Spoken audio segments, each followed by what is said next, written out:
Habai keren bikin orang patai kubur, Bah Paul Lyngdoh, ulang baga jela ke dan kekerdan, kepas sedang, hakaban pynïasoh ke Meghalaya, degi jing syakri ki helikopter, na kebenta ban let banwan, kinong jngohkai. Ki jaka jngohkai ki pynïasoh degi helikopter, ki kentuk ke seorang dauki New Shillong Township, bat kepung Yam, lengba kakak lingsun Shillong Umroi Airport. Bah Paul Lyngdoh uli tu ru bagi helikopter ken her lengba kakak lingsun na Guwahati Assam syakakat lingsun ke bahu umroi kaban kit ikinong jngohkai perthai syaki jaka beper jeng jela Meghalaya bagi sarkar kan chim ru iki senjam ban penba igilat pynïasoh deki surok. The Sky Scanner, which is a renowned brand, has done a survey and found out that Shillong is the most preferred destination by Indian tourists in 2025. So that itself is a major growth story for Meghalaya. I mean, in the past many years, we have not been able to get that kind of a recognition.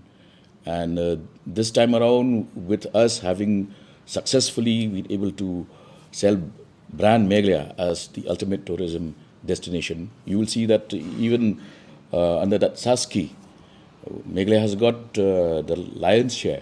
199 crores for 2 projects is not a matter of joke. This year we've already crossed 15 lakhs, and 50 will be next year. What is your target? Out of 10 preferred destinations, Shillong has reached number 1, meaning that by 2025, the increase of footfalls would be not less than 60%. One is where the road connectivity is still in a bad condition. We would improve those. But 2, we are concentrating more on the tourism circuits.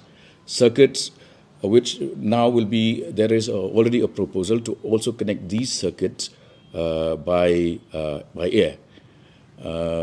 For instance, there is a proposal, we are in the initial stage, where we would connect Meghalaya with helicopter services exclusively for movement of tourists. We will start with Guwahati to Shillong, meaning Umroi Airport, then Yam, then Seorang, Dauki, New Shillong. These will form part of that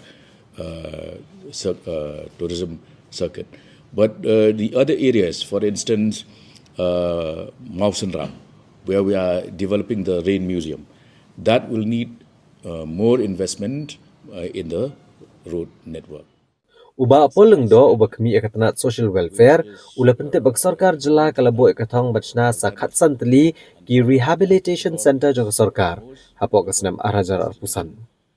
Ulong manalor kini ki rehabilitation center ke sarkar jela kalala ban bepisa ya ki rehabilitation center ki belapnya di Balang bat ki Shimet bat an senang penbo ni ke Jingdon kini ki center.